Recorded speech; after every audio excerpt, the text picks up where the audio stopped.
승객들도 알았습니다. 만약 당신이 30년 동안 매일 밤 같은 길을 달렸다면 무엇을 발견하게 될까요?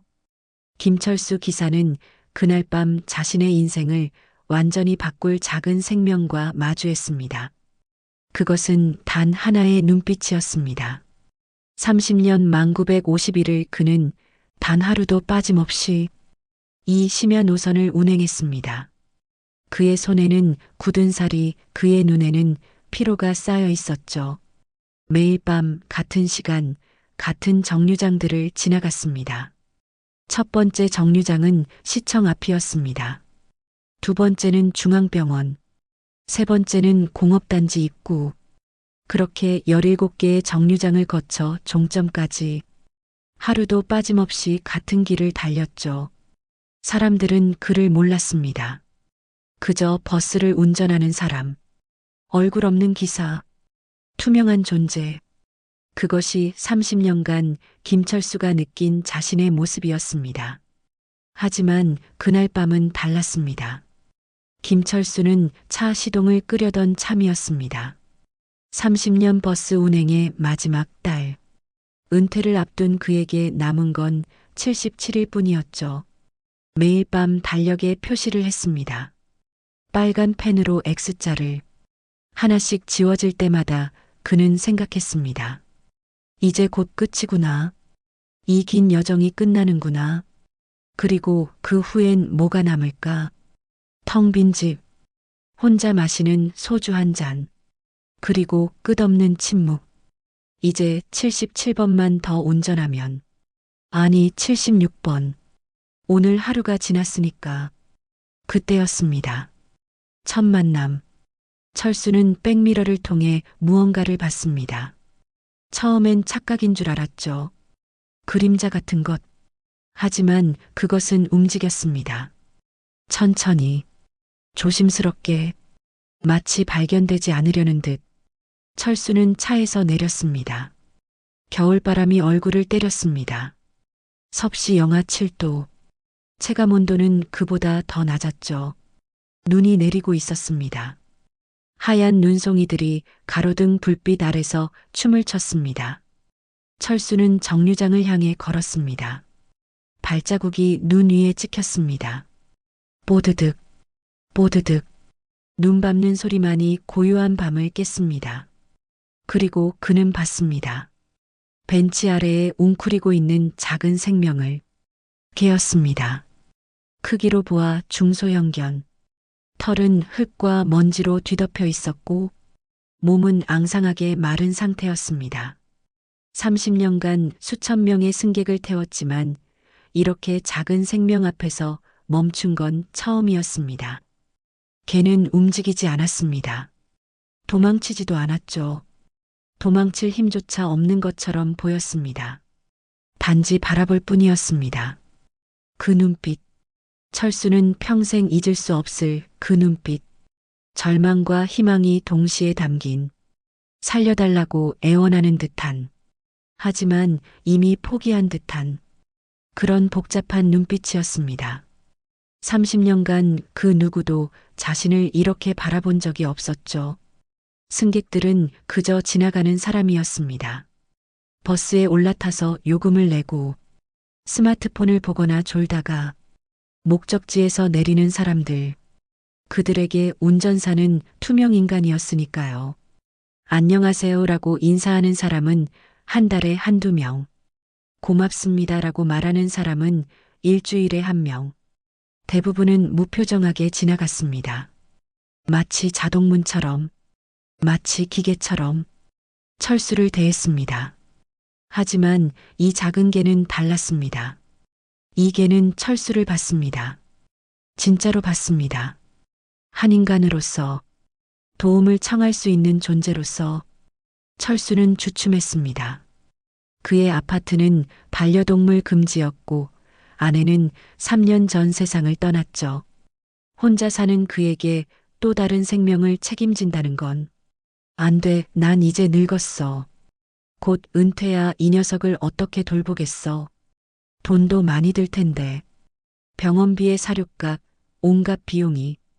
게다가 집주인이 알면 쫓겨날 수도 있어. 난 그럴 여유가 없어. 체력도 없고 돈도 없고 시간도 없어. 그냥 가자. 못 본 척 하자. 동물보호센터에 전화나 하자. 그게 나을 거야. 하지만 그의 발은 움직이지 않았습니다. 개는 여전히 그를 바라보고 있었습니다. 눈발이 개의 머리 위에 쌓였습니다. 하얗게 마치 할아버지처럼 작은 몸이 미세하게 떨렸습니다. 추위 때문인지 두려움 때문인지 아니면 둘 다인지 철수는 무릎을 꿇었습니다. 눈이 그의 바지를 적셨습니다. 차갑고 축축한 느낌. 하지만 그는 신경 쓰지 않았습니다. 손을 천천히 뻗었습니다. 개가 움찔했습니다. 하지만 도망치지 않았습니다. 철수의 손이 점점 가까워졌습니다. 10cm, 5cm, 3cm, 그리고 차가운 코끝이 손바닥에 닿는 순간 시간이 멈춘 것 같았습니다. 세상의 모든 소리가 사라졌습니다. 바람 소리도, 차 지나가는 소리도, 자신의 숨소리조차 오직 그 작은 코끝의 촉감만이 느껴졌습니다. 차갑지만 따뜻했습니다. 작지만 강렬했습니다. 그 순간 30년의 외로움이 녹아내렸습니다. 철수는 깨달았습니다. 자신도 이개와 같았다는 걸, 추운 세상 속에서 누군가의 따뜻한 손길을 기다리며 떨고 있었다는 걸, 그리고 오늘 밤 자신이 그 따뜻한 손이 되어야 한다는 걸. 철수는 조심스럽게 개를 안아 올렸습니다. 너무 가벼웠죠. 뼈만 앙상했습니다. 겨우 5kg 정도, 정상 체중의 절반도 안 되는 무게. 얼마나 굶었을까? 며칠을 굶었을까? 아니 어쩌면 몇 주를. 개는 저항하지 않았습니다. 저항할 힘도 없었던 것 같습니다. 오히려 철수의 품에 얼굴을 묻었죠. 마치 말하는 것처럼. 고마워요. 살려주셔서, 이렇게 안아주셔서. 철수는 천천히 일어났습니다. 무릎에 묻은 눈을 털지도 않은 채 그저 개를 꼭 안고 버스를 향해 걸었습니다. 그의 발자국과 올 때의 발자국이 겹쳤습니다. 하지만 이제 그는 혼자가 아니었습니다. 버스 안은 따뜻했습니다. 히터가 아직 작동하고 있었죠. 철수는 늘 시동을 끄기 전에 10분 정도 버스를 데워뒀습니다. 습관이었습니다. 의미 없는 습관이었죠. 어차피 자신 혼자 타는 버스인데. 하지만 오늘은 그 습관이 의미가 있었습니다. 철수는 운전석 옆자리에 개를 앉혔습니다. 조수석.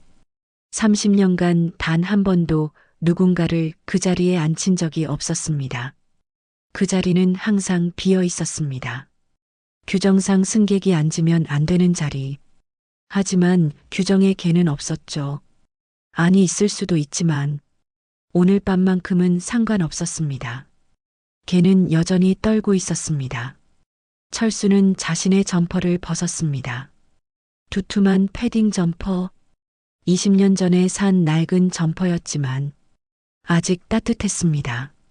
그는 점퍼를 개에게 덮어줬습니다. 개가 점퍼 속으로 파고들었습니다. 그리고 처음으로 아주 작게 한숨을 내쉬었습니다. 안도의 한숨, 살았다는 안도감, 이제 괜찮다는 안도감. 철수는 가방에서 샌드위치를 꺼냈습니다. 아침 출근길에 편의점에서 산 것이었죠. 점심으로 먹으려고 샀지만 반도 먹지 않은 채로 가방에 있었습니다. 요즘 입맛이 없었거든요.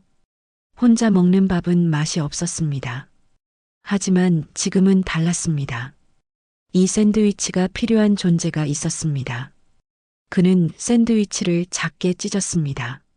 아주 작게, 개가 먹기 쉽게, 그리고 천천히 개 앞으로 내밀었습니다. 개는 움직이지 않았습니다. 경계하는 듯 했습니다. 그럴 만도 했죠. 얼마나 많은 배신을 당했을까. 얼마나 많은 사람들이 이 개를 외면했을까.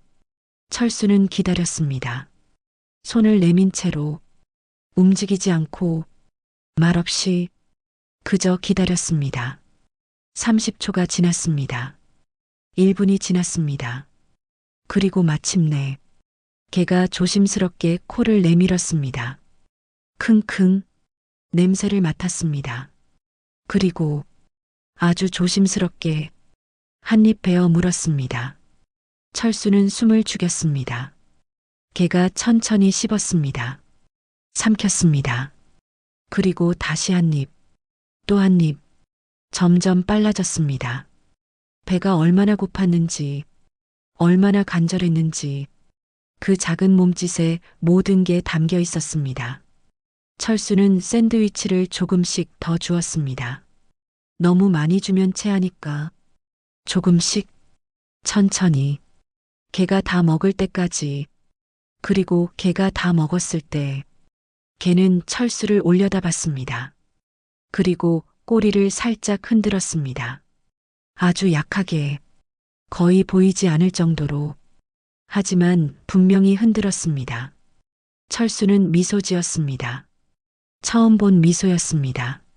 30년 만에 진짜 미소, 억지로 짓는 미소가 아닌 마음에서 우러나온 미소. 30년 만에 처음으로 철수는 행복했습니다. 철수는 운전석에 앉았습니다. 개는 여전히 조수석에 있었습니다. 점퍼 속에서 고개만 내민 채 철수를 바라보고 있었습니다. 밤은 깊어갔습니다. 시계는 자정을 넘겼습니다. 집에 가야 할 시간. 하지만 철수는 출발하지 않았습니다. 그저 앉아서 개를 바라봤습니다. 그리고 말을 걸기 시작했습니다. 30년간 아무에게도 하지 못했던 이야기를요. 있잖아. 너 이름이 뭐니? 아, 미안. 넌 이름이 없겠구나. 주인이 없으니까. 아니, 주인이 버린 거니? 사람들은 왜 그럴까? 생명을 키우다가 버리는 이유가 뭘까? 너도 처음엔 사랑받았겠지? 작고 귀여웠을 때 모두가 안아주고 쓰다듬어줬겠지? 하지만 커가면서 말썽을 부리면서 점점 짐이 되었겠지. 그래서 버려진 거야. 미안하다. 사람을 대신해서 미안하다. 철수는 한참을 침묵했습니다. 개는 여전히 그를 바라보고 있었습니다. 귀를 종긋 세운 채 마치 듣고 있다는 듯이. 있잖아. 난 원래 피아니스트가 되고 싶었어. 어릴 때부터 피아노를 쳤거든. 동네 학원에서 시작했지. 선생님이 재능이 있다고 했어.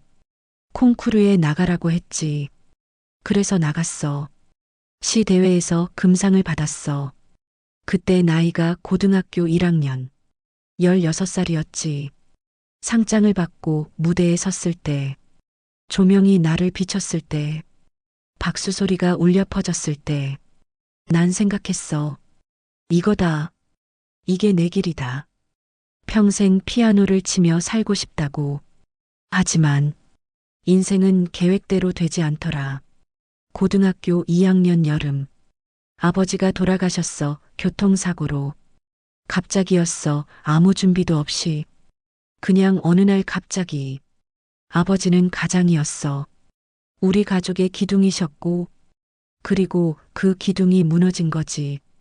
어머니는 식당에서 일하셨지만 그것만으론 부족했어. 대학 갈 돈은커녕 당장 생활비도 없었지. 난 동생이 둘 있었어. 고등학생이었던 나, 중학생 남동생, 그리고 초등학생 여동생. 누군가는 돈을 벌어야 했어. 그게 나였어. 장남이었으니까. 난 피아노를 그만뒀어. 콩쿠르도 포기했고, 음대도 포기했어. 모든 걸 포기하고 그리고 일을 시작했지. 낮엔 공사장에서, 밤엔 편의점에서, 주말엔 전단지를 돌리고 그렇게 2년을 버텼어. 그래서 동생들은 학교를 다닐 수 있었어. 어머니는 병원에도 갈 수 있었어. 우린 가까스로 버텼고 그리고 20살이 되었을 때 난 버스 회사에 지원했어. 운전을 배웠어. 버스 면허를 따고. 그리고 버스 기사가 되었어. 그때가 1995년. 지금으로부터 30년 전이야. 버스 운전은 나쁘지 않았어. 돈도 괜찮았고 가족도 먹여 살릴 수 있었지. 동생들은 대학에 갔어. 남동생은 엔지니어가 되었고 여동생은 선생님이 되었어. 어머니는 편안한 노후를 보냈어.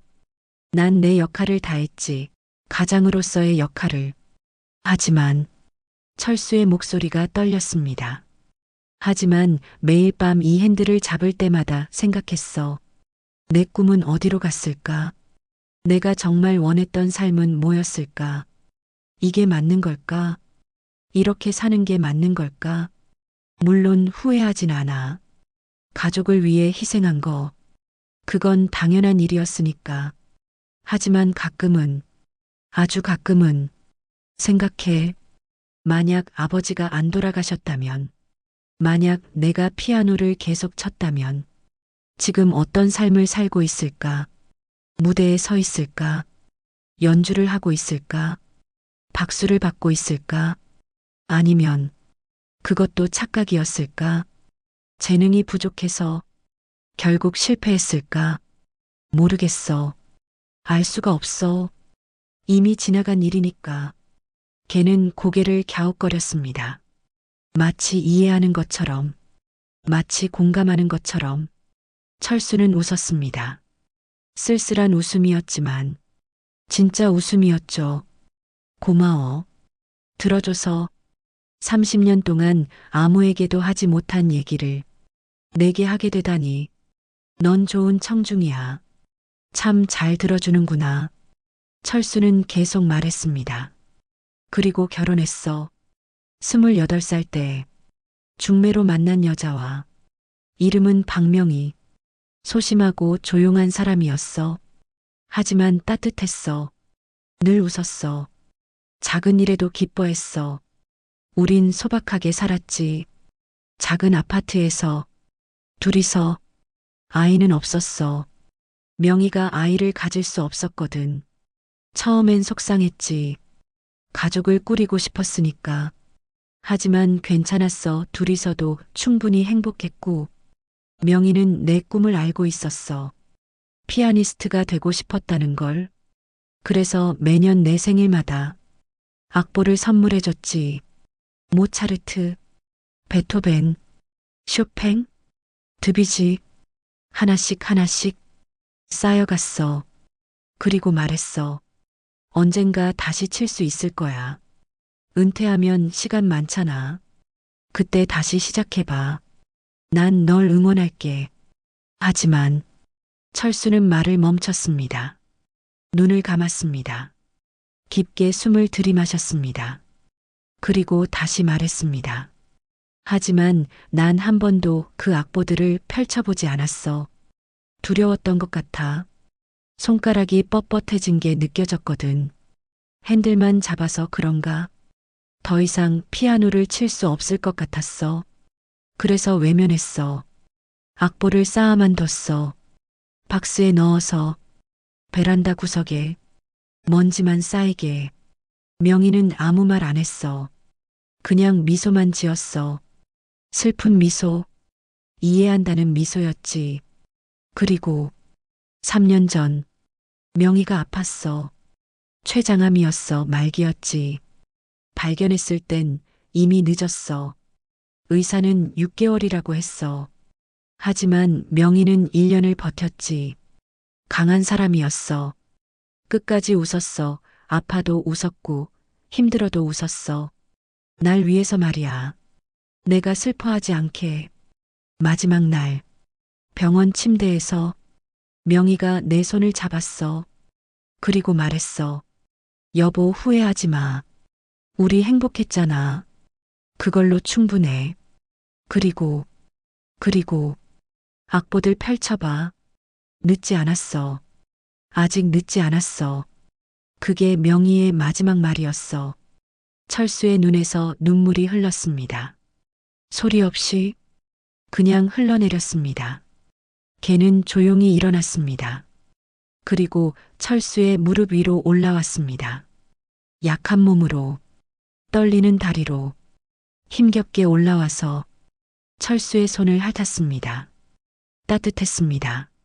작은 혀의 촉감이 축축하고 따뜻한, 그리고 철수는 알았습니다. 이 작은 생명이 자신에게 말하고 있다는 걸. 괜찮아요. 울어도 돼요. 혼자가 아니에요. 난 여기 있어요. 철수는 개를 안았습니다. 꼭 안았습니다. 그리고 울었습니다. 3년 만에 처음으로, 진짜로 소리내어 울었습니다. 버스 안에서, 아무도 없는 종점에서 작은 개와 함께 한참을 울었습니다. 시간이 얼마나 지났을까?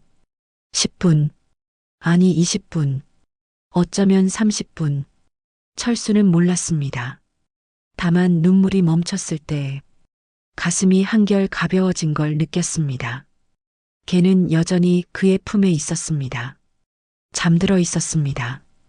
편안한 얼굴로 철수는 개의 머리를 쓰다듬었습니다. 부드러운 손길로 고마워. 정말 고마워. 넌 내게 필요한 존재였어. 내가 널 구한 게 아니야. 내가 날 구한 거야. 그날 밤 철수는 결심했습니다. 이 아이를 키우기로, 어떤 어려움이 있어도, 어떤 대가를 치르더라도 이 아이만은 지키기로. 왜냐하면 이 아이는 그의 희망이었으니까. 다음 날 아침, 해가 떠올랐습니다. 창문 사이로 햇살이 들어왔습니다. 철수는 눈을 떴습니다. 소파에서 잠들었던 것입니다. 어젯밤 개를 안고 집에 와서 씻기고 먹이고 자신도 모르게 잠든 모양입니다. 개는 철수의 발치에서 자고 있었습니다.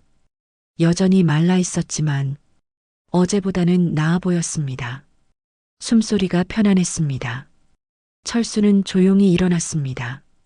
개를 깨우지 않으려고 부엌으로 가서 물을 한 잔 마셨습니다. 그리고 시계를 봤습니다.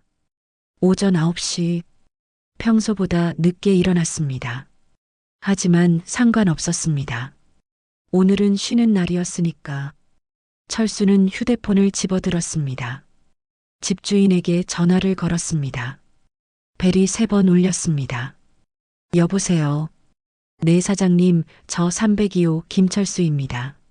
아, 김 기사님 무슨 일이세요? 저기 혹시 개 한 마리 키워도 될까요? 작은 개인데요. 침묵이 흘렀습니다. 긴 침묵. 철수는 가슴이 두근거렸습니다. 아, 그건 안 됩니다. 계약서에도 나와 있잖아요. 반려동물 금지. 네, 알고 있습니다. 하지만 안 됩니다. 다른 입주민들 민원도 있고 규정이 규정이니까. 죄송합니다. 뚝. 전화가 끊어졌습니다. 예상했던 대답이었습니다. 하지만 철수는 포기하지 않았습니다.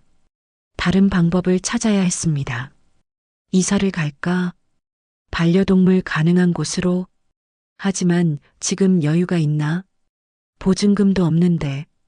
아니, 일단 숨겨서 키우자. 들키지 않게. 조심하면 돼. 그래, 그렇게 하자. 철수는 개를 바라봤습니다. 아직 자고 있었습니다. 귀여운 모습으로 철수는 미소 지었습니다. 괜찮아. 우리 해낼 수 있어. 철수는 개를 조심스럽게 안아 올렸습니다. 욕실로 갔습니다. 욕조에 미지근한 물을 받았습니다. 너무 뜨거우면 놀랄 테니까 적당한 온도로. 그리고 개를 천천히 물에 담갔습니다. 개가 눈을 떴습니다. 놀란 듯 보였지만 저항하지 않았습니다. 철수를 믿는 듯. 괜찮아. 무섭지 않아. 씻는 거야. 깨끗해지는 거야. 철수는 부드럽게 말하며 개의 몸을 적셨습니다. 물이 털을 타고 흘러내렸습니다. 검은색이었습니다. 먼지와 때가 섞인 물. 얼마나 더러웠던 걸까? 얼마나 오래 거리를 헤맸던 걸까? 철수는 게샴푸를 쓰지 않았습니다. 집에 없었으니까 대신 자신의 샴푸를 썼습니다. 순한 거였으니까 거품을 내서 조심스럽게 문질렀습니다. 목, 등, 배, 다리, 하나하나, 천천히. 걔는 가만히 있었습니다. 눈을 감고 철수에게 몸을 맡긴 채 물이 점점 맑아졌습니다. 검은색에서 회색으로, 회색에서 투명하게, 그리고 마침내 개의 진짜 털 색깔이 드러났습니다. 크림색이었습니다. 아름다운 크림색, 밀크티 같은 부드러운 색. 와, 너 이렇게 예뻤구나. 철수는 감탄했습니다. 진심으로 걔는 눈을 떴습니다. 그리고 철수를 바라봤습니다. 마치 말하는 것처럼 이제 알았어요. 저 예쁘죠? 철수는 웃었습니다. 정말 예쁘다. 헹구기를 시작했습니다. 깨끗한 물로 거품이 없어질 때까지, 그리고 물을 빼고 개를 안아 올렸습니다. 물이 뚝뚝 떨어졌습니다. 바닥에, 철수의 옷에. 하지만 상관없었습니다. 수건으로 감쌌습니다. 부드러운 수건, 아내가 쓰던 수건, 3년 동안 한 번도 쓰지 못했던 그 수건으로. 그리고 닦아주기 시작했습니다. 톡톡, 부드럽게. 개는 기분이 좋은지 꼬리를 살짝 흔들었습니다. 수건 속에서 철수는 개를 거실로 데려왔습니다. 소파에 앉혔습니다. 드라이기를 가져왔습니다. 약한 바람으로, 온풍으로 털을 말렸습니다. 개는 드라이기 소리에 처음엔 움찔했지만 곧 익숙해졌습니다. 따뜻한 바람이 기분 좋았나 봅니다. 눈을 지그시 감았습니다.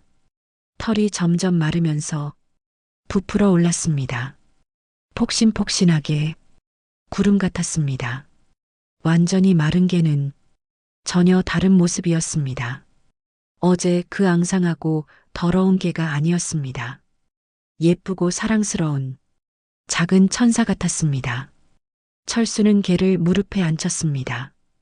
눈을 마주보며 말했습니다. 이제 이름을 지어줘야겠다. 뭐가 좋을까? 철수는 생각했습니다. 한참을. 그리고 떠올랐습니다. 아내가 좋아하던 단어, 늘 입버릇처럼 말하던 그 단어. 희망. 그래, 희망이. 너의 이름은 희망이야. 개가 고개를 갸웃했습니다. 희망아. 철수가 다시 불렀습니다. 희망아. 좀 더 다정하게. 희망이는 꼬리를 흔들었습니다. 세차게. 마치 그 이름이 마음에 든다는 듯이, 마치 기다렸다는 듯이. 철수는 희망이를 안아 올렸습니다. 꼭 안았습니다. 그리고 눈물을 흘렸죠. 기쁨의 눈물이었습니다. 희망아, 잘 지내보자. 우리 둘이. 아니, 이제 혼자가 아니구나. 우리 둘이서. 출근 준비. 그날 저녁. 해가 지고 있었습니다. 오렌지빛 하늘. 철수는 시계를 봤습니다. 오후 9시. 출근 준비를 해야 할 시간. 심야 버스는 9시부터 새벽 5시까지 그의 근무 시간이었습니다. 철수는 유니폼을 꺼냈습니다. 회색 셔츠, 검정 바지, 30년간 입었던 옷. 하지만 오늘은 달랐습니다. 희망이가 있었으니까. 철수는 희망이를 바라봤습니다. 소파에 앉아서 철수를 바라보는 희망이. 그 눈빛에는 불안함이 담겨 있었습니다. 가시는 건가요? 저를 두고요. 혼자 두고요. 철수는 가슴이 아팠습니다. 혼자 둘 수 없었습니다. 이 작은 생명을, 이 좁은 방에 8시간 동안. 그건 너무 가혹했습니다. 철수는 결심했습니다. 데려가기로. 회사 규정이 어떻든 상관없었습니다. 희망이를 혼자 둘 순 없었습니다. 철수는 큰 가방을 꺼냈습니다. 캔버스 가방, 튼튼한 가방, 바닥에 담요를 깔았습니다. 부드러운 담요, 그리고 희망이를 불렀습니다. 희망아 이리 와. 희망이가 다가왔습니다. 뒤뚱뒤뚱, 아직 힘이 없는지 걸음이 불안정했습니다. 철수는 희망이를 안아 가방에 넣었습니다. 조심스럽게 희망이는 가방 속에서 고개를 내밀었습니다. 이게 뭐예요? 어디 가는 거예요? 철수는 희망이의 머리를 쓰다듬었습니다. 우리 함께 가는 거야. 내 직장에. 괜찮아, 무섭지 않아. 내가 있잖아. 희망이는 가방 속에서 편안하게 자리를 잡았습니다. 담요가 폭신했으니까, 따뜻했으니까, 그리고 무엇보다 철수가 함께니까. 철수는 가방을 들었습니다. 생각보다 가벼웠습니다. 희망이의 무게, 고작 5kg. 하지만 철수에겐 세상에서 가장 소중한 무게였습니다. 집을 나서며 철수는 복도를 조심스럽게 걸었습니다. 다른 입주민과 마주치지 않게 엘리베이터는 타지 않았습니다. 계단으로 3층에서 1층까지 천천히 발소리를 죽이며 다행히 아무도 없었습니다.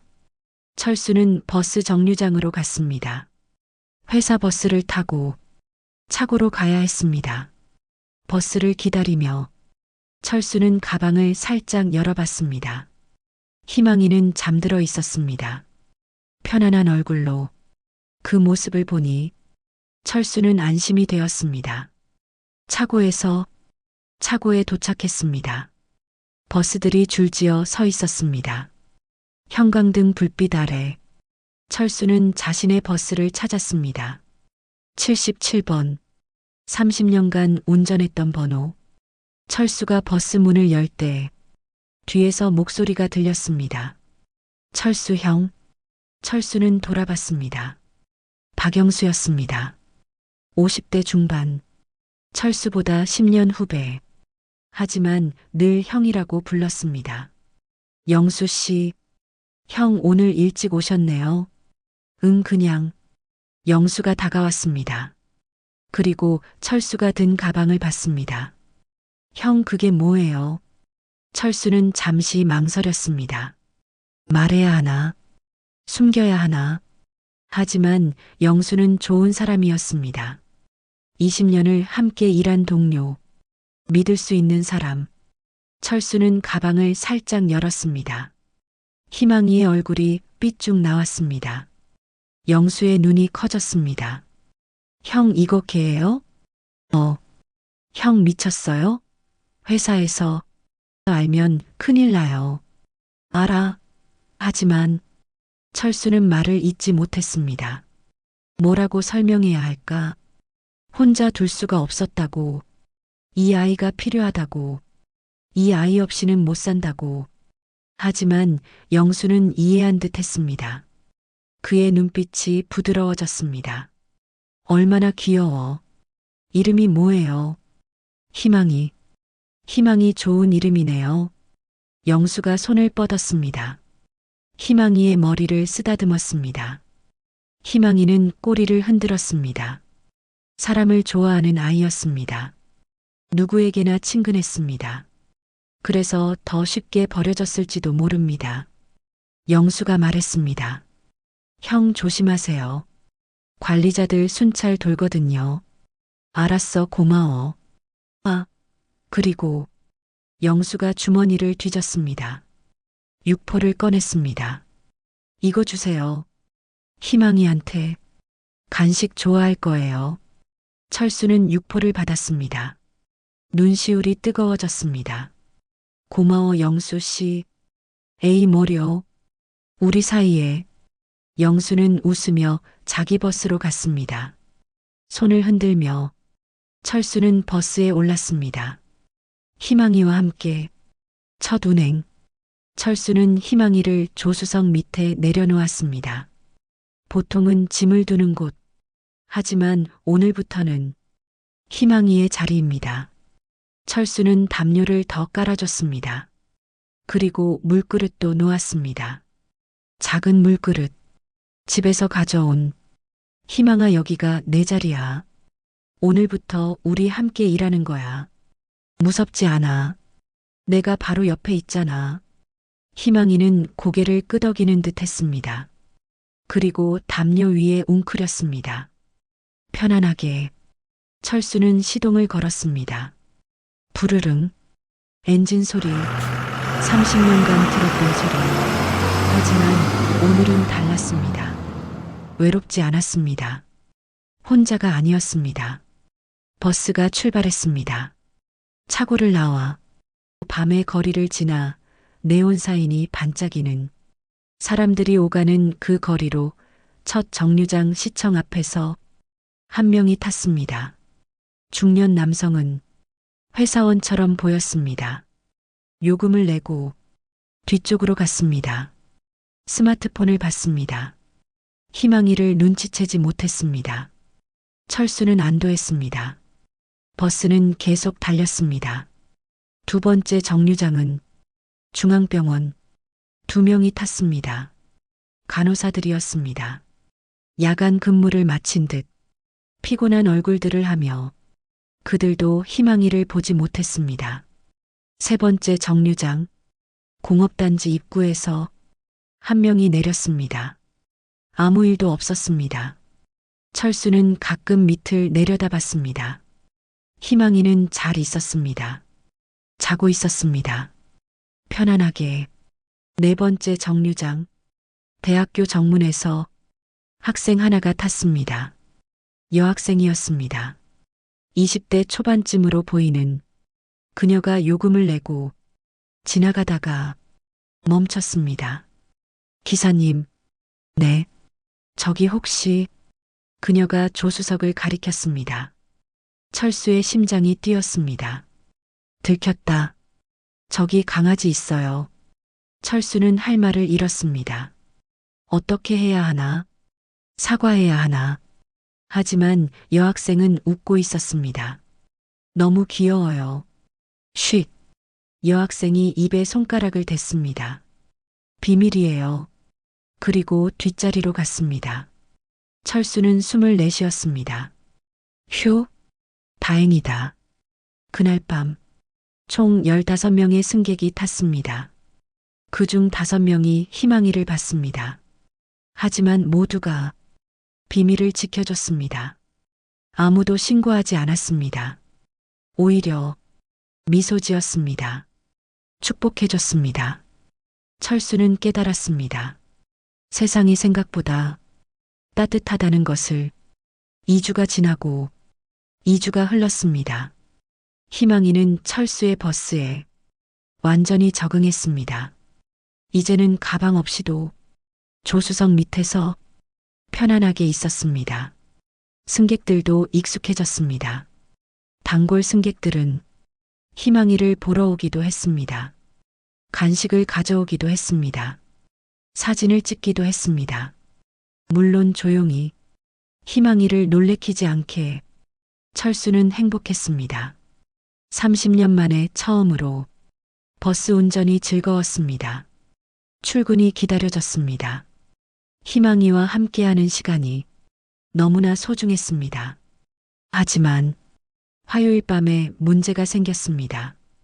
관리자가 탔습니다. 정기 점검이었습니다. 김태훈, 50대 중반. 그는 규정에 철저한 것으로 유명했습니다. 그가 버스에 올랐을 때 철수는 식은땀을 흘렸습니다. 김 기사님, 점검 나왔습니다. 네, 알겠습니다. 철수는 희망이를 내려다봤습니다. 희망이는 자고 있었습니다. 제발, 제발 울지 마. 김태우는 버스 안을 걸었습니다. 천천히 좌석 하나하나를 확인했습니다. 청결 상태, 안전벨트, 그리고 비상장비까지 모두 확인했습니다. 그리고 조수석 쪽으로 왔습니다. 철수의 심장이 쿵쾅쿵쾅 뛰었습니다. 김태훈이 조수석 밑을 슬그머니 내려다봤습니다. 그리고 그 순간 희망이가 소리를 냈습니다. 낑, 작은 소리. 하지만 고요한 버스 안에서 분명히 들렸습니다. 김태훈이 멈춰 섰습니다. 김 기사님, 네, 이게 뭡니까? 철수는 대답할 수 없었습니다. 목이 막혔습니다. 해고당하는 건가? 30년 경력이 날아가는 건가? 김태훈이 무릎을 꿇었습니다. 희망이와 눈을 마주쳤습니다. 그리고 그의 얼굴이 부드러워졌습니다. 예쁘네요. 네. 이름이 뭡니까? 희망이요. 희망이. 좋은 이름이네요. 김태훈이 손을 뻗었습니다. 희망이의 머리를 쓰다듬었습니다. 희망이는 꼬리를 흔들었습니다. 김태훈이 일어나면서 철수를 바라봤습니다. 김 기사님. 네. 언제부터였습니까? 2주 전부터요. 회사 규정은 아시죠? 네, 알고 있습니다.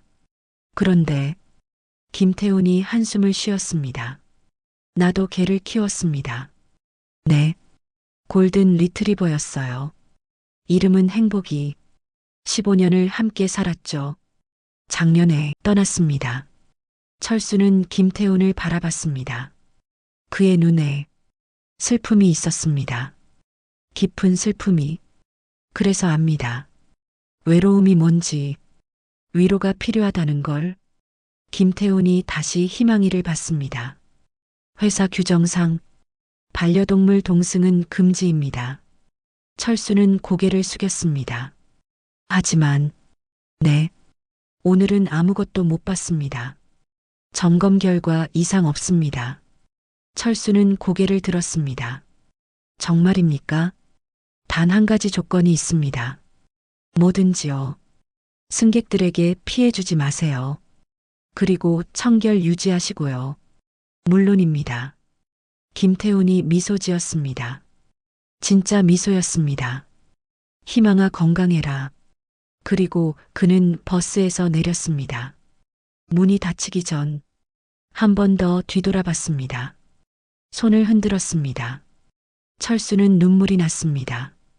고마웠습니다. 세상에는 여전히 따뜻한 사람들이 있었습니다. 소문은 빠르게 퍼졌습니다. SNS를 통해 한 승객이 사진을 올렸습니다. 심야 버스에 탄 작은 천사 해시태그와 함께 그 게시물은 순식간에 퍼졌습니다.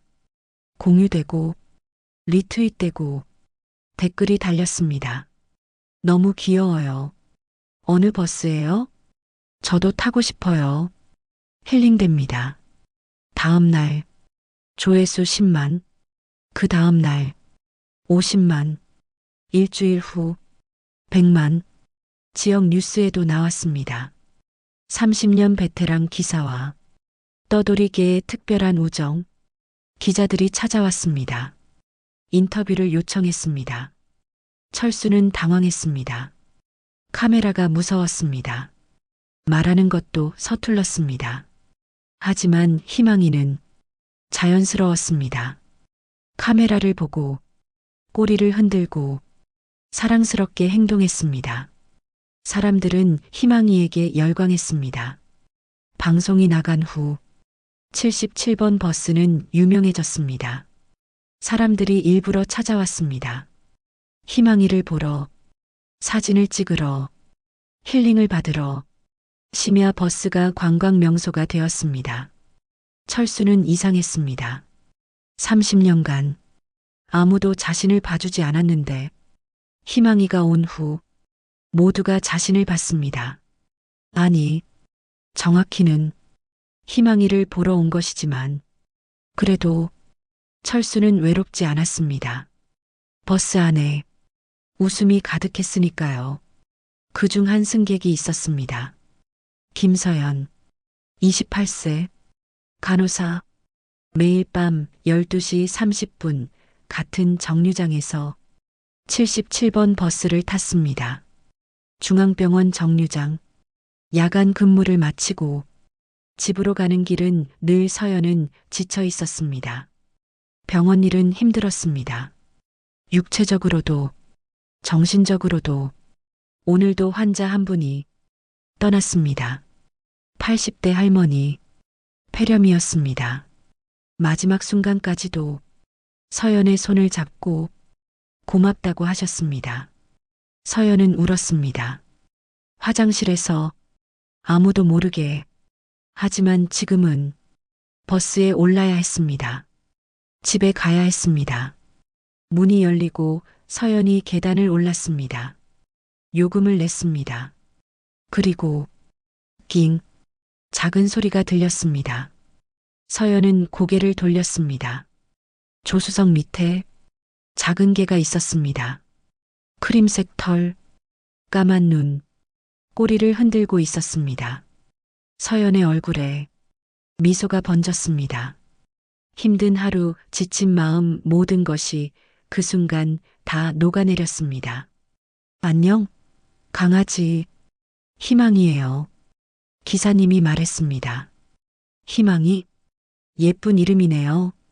만져봐도 돼요? 물론이죠. 서연은 무릎을 꿇었습니다. 희망이에게 손을 내밀었습니다. 희망이가 다가왔습니다. 서연의 손을 핥았습니다. 따뜻했습니다. 그리고 부드러웠습니다. 서연은 희망이를 쓰다듬었습니다. 눈물이 났습니다. 하지만 슬픈 눈물이 아니었습니다. 위로받는 눈물이었습니다. 고마워, 희망아. 정말 고마워. 그날부터 서연은 매일 밤 희망이에게 이야기했습니다. 하루 동안 있었던 일을요. 힘들었던 일, 슬펐던 일, 그리고 기뻤던 일 모두. 희망이는 들어줬습니다. 고개를 갸웃거리며 꼬리를 흔들며 가끔 손을 핥으며 철수도 들었습니다. 운전하면서 조용히 서연의 이야기를 그리고 알게 되었습니다. 자신만 힘든 게 아니라는 것을, 모두가 각자의 무게를 짊어지고 산다는 것을 말이죠. 어느 금요일 밤 서연이 울고 있었습니다. 희망이를 안고 소리 없이 철수는 버스를 세웠습니다. 갓길에 그리고 뒤돌아봤습니다. 괜찮으세요? 서연은 고개를 들었습니다. 죄송해요. 아무것도 아니에요. 그냥 좀 마음이 그랬네요. 철수는 티슈를 건넸습니다. 천천히 가도 돼요. 급할 거 없어요. 서연은 티슈를 받았습니다. 눈물을 닦았습니다. 오늘 환자분이 돌아가셨어요. 할머니셨는데 마지막에 제 손 잡고 고맙다고 하셨어요. 저는 아무것도 못 해드렸는데. 철수는 잠시 침묵했습니다. 그리고 말했습니다. 그 할머니는 행복하셨을 거예요. 마지막 순간에 따뜻한 손을 잡으셨으니까. 서연이 철수를 봤습니다. 저도 사실 3년 전에 아내를 떠나보냈어요. 병원에서요. 그때 간호사님이 제 손을 잡아주셨어요. 아무 말도 안 하셨지만 그냥 손을 잡아주셨어요. 그 기억이 아직도 생생합니다. 그게 얼마나 큰 위로였는지. 서연의 눈에서 또 눈물이 흘렀습니다. 하지만 이번엔 조금 다른 눈물이었습니다. 감사의 눈물, 이해받는다는, 위로받는다는, 그리고 혼자가 아니라는 그런 눈물이었어요. 감사합니다, 기사님. 아니에요. 고마운 건 저예요. 들어주셔서 감사해요. 희망이가 서연의 손을 핥았습니다. 셋은 한동안 그렇게 있었습니다. 갓길에 세운 버스 안에서, 밤의 고요 속에서 서로를 위로하였습니다. 그날 밤 버스 안에는 세 개의 상처받은 영혼이 있었습니다. 하지만 그들은 혼자가 아니었습니다. 서로를 치유하고 있었습니다. 작은 위로와 작은 온기로. 2주 후 서연이 제안했습니다. 기사님, 네. 희망이 건강검진 받아보셨어요? 아, 아직은요. 어디 가야 할지 몰라서 제 친구가 동물병원을 운영해요. 제가 부탁드릴게요. 무료로 검진해 줄 거예요. 철수는 놀랐습니다. 정말요? 하지만 그럴 수는 없습니다. 하고 철수가 사양하자 서연이 단호하게 애기했습니다. 희망이가 저한테 많은 위로를 해줬어요. 이건 제 감사의 마음이에요. 그리고 희망이는 특별한 아이잖아요. 많은 사람들에게 기쁨을 주는 그런 아이는 건강해야죠. 철수는 눈시울이 뜨거워졌습니다. 감사합니다. 정말로. 그 말밖에 할 수 없었습니다. 일요일 오전 동물병원에 갔습니다. 서연도 쉬는 날인데도 함께 와준 서연이 철수는 고마웠습니다. 병원은 깨끗했습니다. 밝았습니다.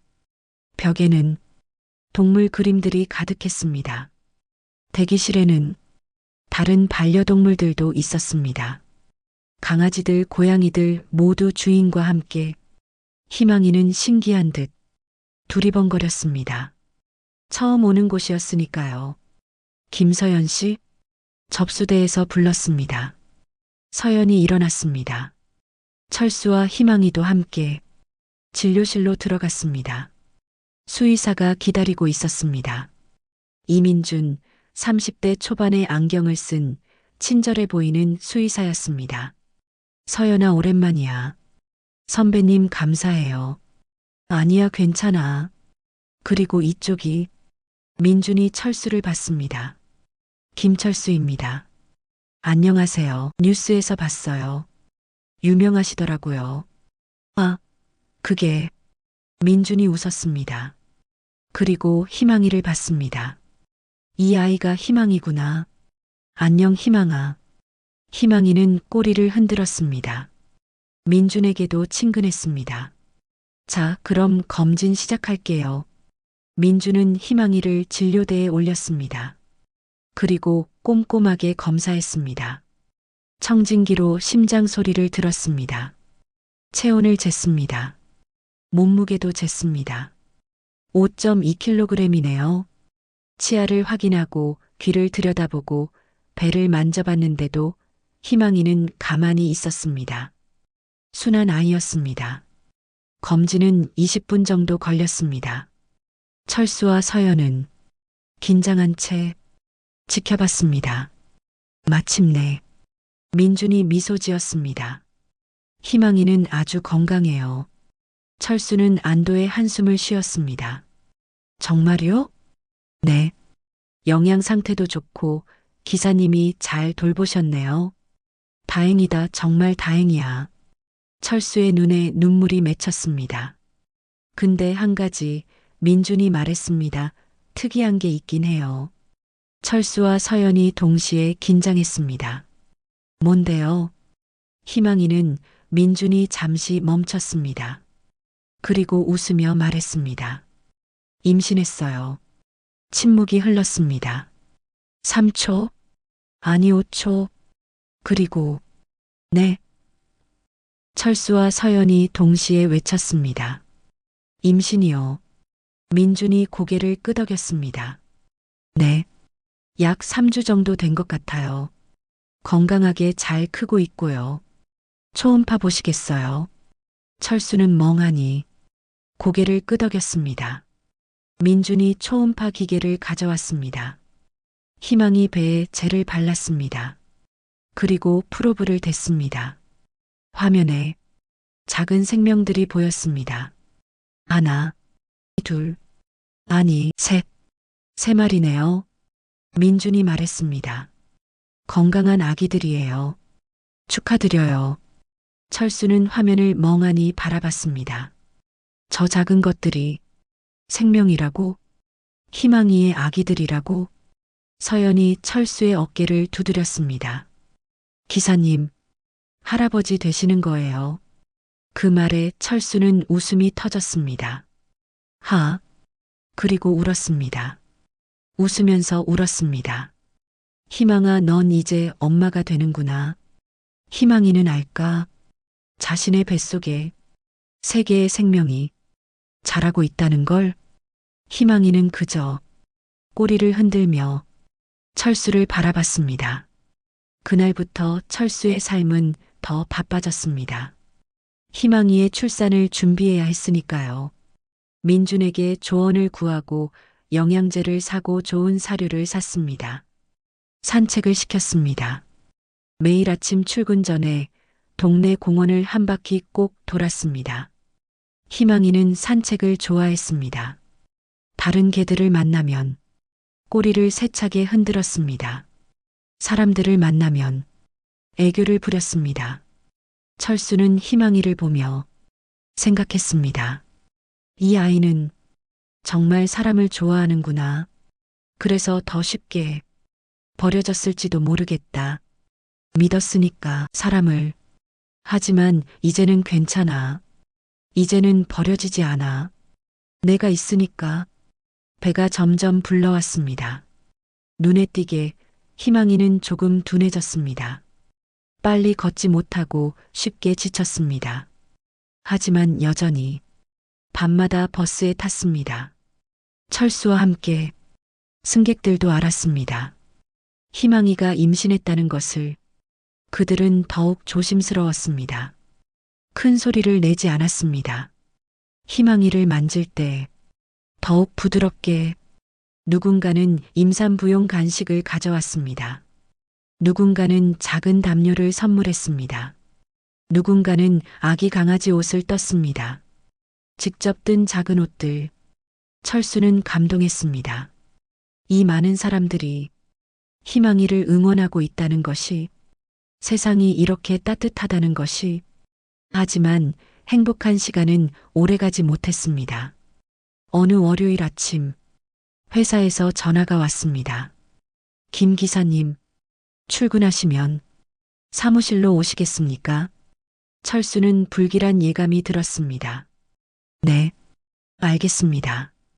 오후 2시, 철수는 회사 사무실에 갔습니다.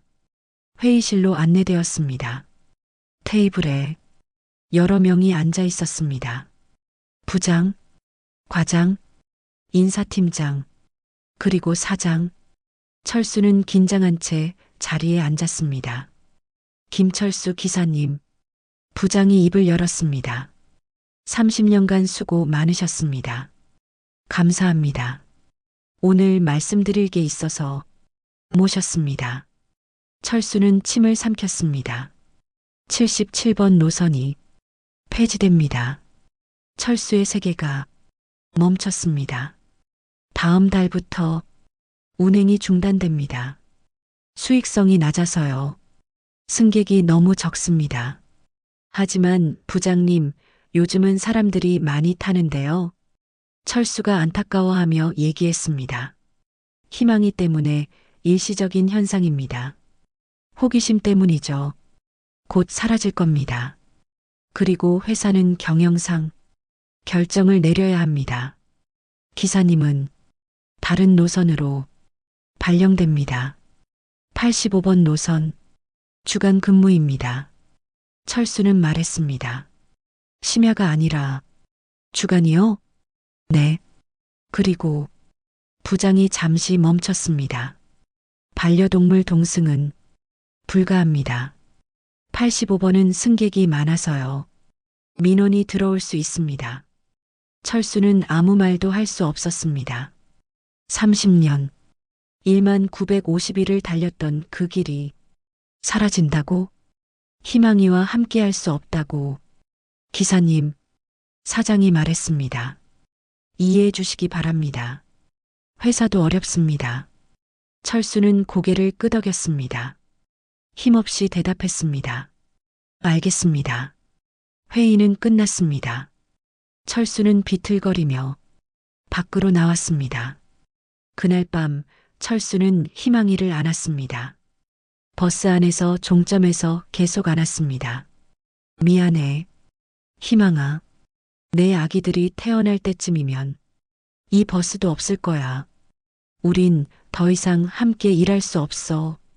희망이는 철수의 얼굴을 핥았습니다. 철수는 울었습니다. 30년을 달렸어. 이 길을 매일 밤 혼자서 외로웠어. 너무 외로웠는데. 그런데 내가 온 거야. 처음으로 혼자가 아니었어. 처음으로. 행복했어. 근데 이제 다시 혼자가 되는 거야. 희망이는 꼬리를 흔들었습니다. 여전히 마치 말하는 것처럼 아니에요. 혼자가 아니에요. 우린 함께해요. 어디에 있든 하고 얘기하는 것 같았다. 철수는 희망이를 꼭 안았습니다. 그리고 결심했습니다.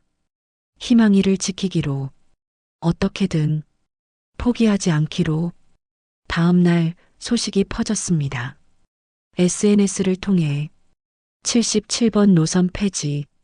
희망이는 어떻게 되나요? 게시물이 올라왔습니다. 그리고 폭발했습니다. 댓글이 수천 개, 공유가 수만 번. 안 돼요. 이 버스를 없애면 안 돼요. 희망이를 지켜주세요. 청원이 시작되었습니다. 77번 노선을 살려주세요. 하루 만에 10만 명이 서명했습니다. 이틀 만에 30만 명, 사흘 만에 50만 명, 뉴스에도 나왔습니다. 전국 뉴스에 시민들의 반대운동, 77번 버스를 지키자. 기자들이 또 찾아왔습니다. 철수를 인터뷰했습니다. 기사님, 어떻게 생각하세요? 철수는 카메라 앞에서 떨리는 목소리로 말했습니다. 저는 30년간 이 길을 달렸습니다. 늘 외로웠습니다. 하지만 희망이가 와주었습니다. 그리고 많은 분들이 희망이를 사랑해 주셨습니다. 저도 처음으로 사람들과 연결되었습니다. 이 버스가 없어지면 그 모든 게 끊어집니다. 저는 그게 슬픕니다. 철수의 눈에서 눈물이 흘렀습니다. 카메라 앞에서, 전 국민 앞에서 그날 밤 그 영상은 또 바이럴 되었습니다. 500만 조회수, 사람들은 함께 울었습니다. 일주일 후 놀라운 일이 일어났습니다. 대한교통그룹 박준영 회장이 기자회견을 열었습니다. 저는 오늘 77번 노선 운영권을 인수하기로 결정했습니다. 회장은 말했습니다. 저도 어릴 적에 버스 기사셨던 아버지 밑에서 자랐습니다. 가난했습니다. 아버지는 매일 밤 버스를 몰았습니다. 저희 가족을 위해.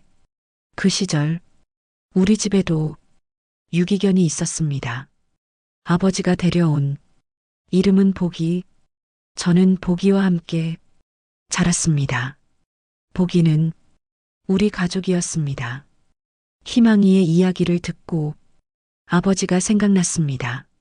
그리고 보기가 77번 노선은 단순한 교통수단이 아닙니다.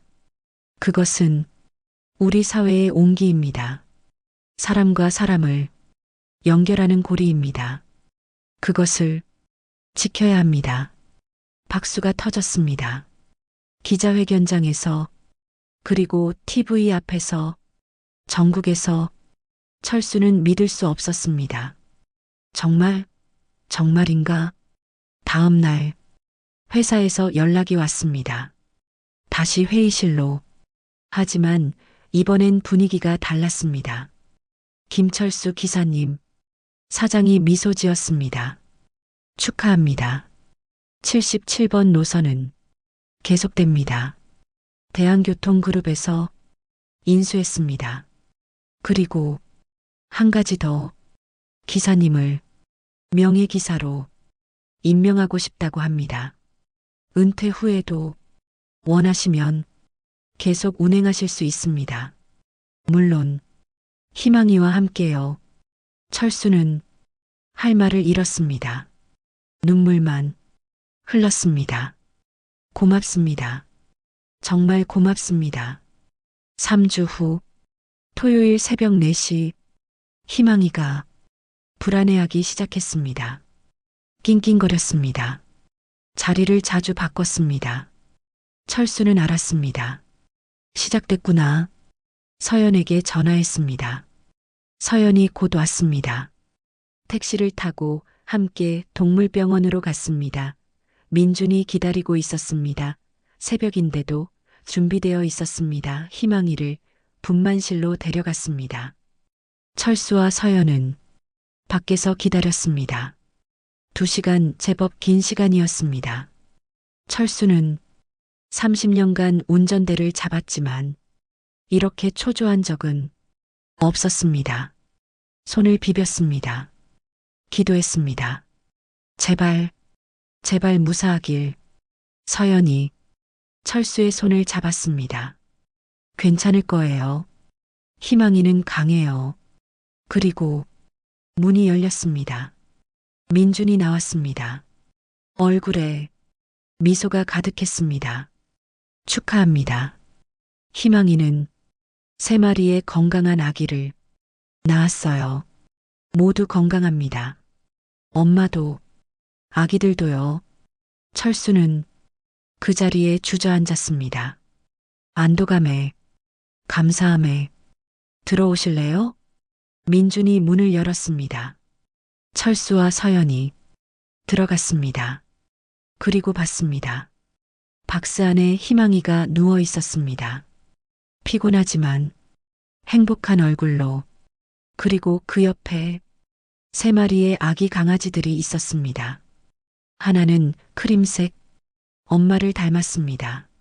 하나는 갈색, 하나는 흰색의 갈색 반점. 모두 눈을 감고 있었습니다. 작은 발로 엄마 배를 더듬으며 젖을 찾고 있었습니다. 철수는 무릎을 꿇었습니다. 그리고 희망이 머리를 쓰다듬었습니다. 잘했어, 희망아. 정말 잘했어. 희망이가 철수를 올려다봤습니다. 고개를 살짝 들어 꼬리를 흔들었습니다. 약하게, 하지만 분명하게. 고마워요. 함께 해줘서. 서연도 무릎을 꿇었습니다. 희망이를 쓰다듬었습니다. 그리고 아기들도 조심스럽게 쓰다듬었습니다. 축하해, 희망아. 넌 훌륭한 엄마야. 민준도 함께 무릎 꿇었습니다. 셋이서 작은 생명들을 지켜봤습니다. 경이롭고 감사함으로, 사랑으로, 희망은 또 다른 희망을 낳았습니다. 2주 후, 아기들은 빠르게 자랐습니다. 눈을 떴습니다. 그리고 뒤뚱뒤뚱 걷기 시작했습니다. 낑낑 소리도 냈습니다. 희망이는 훌륭한 엄마였습니다. 끊임없이 아기들을 핥아주고 지켜봐주고 젖을 물렸습니다. 철수는 매일 그 모습을 봤습니다. 감동했습니다. 생명이란 이렇게 아름다운 것이구나. 그리고 결심했습니다. 다시 버스에 희망이와 아기들을 데려가기로. 민주는 말했습니다. 괜찮아요. 이제 아기들도 안정됐고 사회화도 필요해요. 사람들과 만나는 것도 좋습니다. 그날 밤 철수는 큰 박스를 준비했습니다. 담요를 깔고 희망이와 아기들을 넣었습니다. 조심스럽게 버스에 올랐습니다. 조수석 밑 그 자리에 박스를 놓았습니다. 완벽한 보금자리였습니다. 버스가 출발했습니다. 그리고 첫 정류장에 한 승객이 탔습니다. 아, 희망이구나. 그리고 멈췄습니다. 아기들이 있어요? 네. 2주 전에 낳았어요. 승객은 조심스럽게 다가갔습니다. 박스를 들여다봤습니다. 그리고 눈물을 흘렸습니다. 너무 예뻐요. 정말 너무 예뻐요. 그날 밤 SNS는 또 폭발했습니다. 희망이 아기들 공개, 사진과 영상이 수없이 올라왔습니다. 다들 조용히 찍었습니다. 아기들이 놀랄까봐. 그 배려와 온기, 철수는 또 한 번 깨달았습니다. 세상은 생각보다 따뜻하다고. 6개월 후 아기들은 이제 다 컸습니다. 건강한 젊은 개들이 되었습니다. 크림색 아기는 은이라고 이름 지었습니다. 갈색 아기는 복이, 흰 반점 아기는 별이라고 지었습니다. 세 마리 모두 입양을 갔습니다. 은희는 젊은 부부에게 아이가 없는 부부였죠. 희망이처럼 사랑받을 것입니다. 복이는 70대 할아버지에게 혼자 사시는 할아버지죠. 철수처럼 외로웠던 할아버지, 복이는 그 할아버지의 친구가 될 것입니다. 별이는 10살 소녀에게 암투병 중인 소녀였습니다. 별이는 그 아이의 희망이 될 것입니다. 입양 보내는 날, 철수는 울었습니다. 희망이도 낑낑거렸습니다. 하지만 그들은 알았습니다. 이게 맞다는 것을. 아기들은 각자의 자리에서 행복할 것이라는 것을 알았습니다. 그리고 희망이는 철수와 계속 함께할 것이라는 것을 알고 있죠. 1년 후 철수는 이제 62세가 되었습니다. 은퇴할 나이죠. 하지만 그는 여전히 핸들을 잡았습니다. 희망이와 함께 77번 버스는 여전히 달렸습니다. 밤의 도시를 사람들은 여전히 탔습니다. 희망이를 보며 힐링을 받고 싶어 했죠. 서연도 여전히 탔습니다. 매일 밤 12시 30분 중앙병원 정류장에서 이제는 친구가 되었습니다. 철수와 희망이와 가족 같은 친구가 되었습니다. 어느 날 밤 철수는 희망이에게 말했습니다. 있잖아, 희망아. 나 어릴 때 피아니스트 되고 싶었던 거 알지? 근데 말이야. 깨달았어. 난 이미 음악을 만들고 있었던 거야. 이 버스의 엔진 소리, 문 여닫는 소리, 사람들의 웃음소리, 너의 발자국 소리. 이 모든 게 하나의 음악이었어. 30년의 교향곡, 외로움의 악장, 만남의 악장, 희망의 악장, 그리고 지금 마지막 악장이 연주되고 있어. 완성의 악장. 철수는 운전대를 쓰다듬었습니다. 30년을 함께한 그 핸들을 고맙다 이기라. 나를 여기까지 데려다줘서. 그리고 고마워 희망아. 내 인생에 와줘서. 희망이는 꼬리를 흔들었습니다. 천천히 부드럽게 마치 말하는 것처럼. 저야말로 고마워요. 희망이가 말하는 것 같았습니다. 버스는 밤의 도시를 달렸습니다. 불빛들 사이로 사람들 사이로 따뜻함을 싣고 희망을 싣고 그리고 철수는 행복했습니다. 진심으로. 에필로그. 현재 77번 버스는 여전히 운행 중입니다. 김철수 기사 그리고 희망이와 함께. 그리고 사람들은 여전히 찾아옵니다. 작은 기적을 보며 위로받으러. 그리고 희망이는 이제 7살 중년의 나이지만 여전히 건강합니다. 여전히 사랑스럽습니다. 매일 밤 조수석 밑에서 사람들을 반깁니다.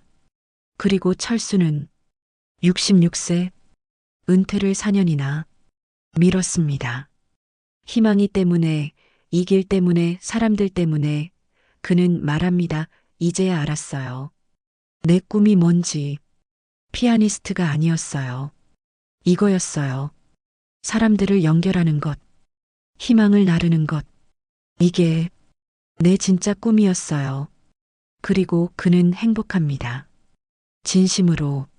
30년간 버스 기사 김철수는 수천 명을 태웠습니다. 하지만 정작 자신이 태운 가장 소중한 것은 작은 떠돌이 개, 희망이었습니다. 그리고 그 개는 그에게 가르쳐 주었습니다. 사랑은 가장 작은 것에서 시작된다는 것을, 희망은 언제나 우리 곁에 있다는 것을. 희망이는 지금도 77번 버스를 타고 있습니다. 그리고 철수는 매일 밤 그 핸들을 잡습니다. 왜냐하면 그것이 그의 진짜 꿈이었으니까요. 당신 곁에도 작은 희망이 있지 않나요? 오늘 작은 관심을 나눠보세요. 그것이 누군가의 희망이 될 수 있습니다. 이 이야기는 우리 모두의 이야기입니다. 외로움과 희망, 단절과 연결, 절망과 기적, 그리고 사랑, 작은 것에서 시작되는 위대한 사랑입니다. 오늘 이 얘기가 작은 울림이 있으셨다면 구독과 좋아요 부탁드립니다. 더 좋은 영상으로 찾아뵙겠습니다. 감사합니다.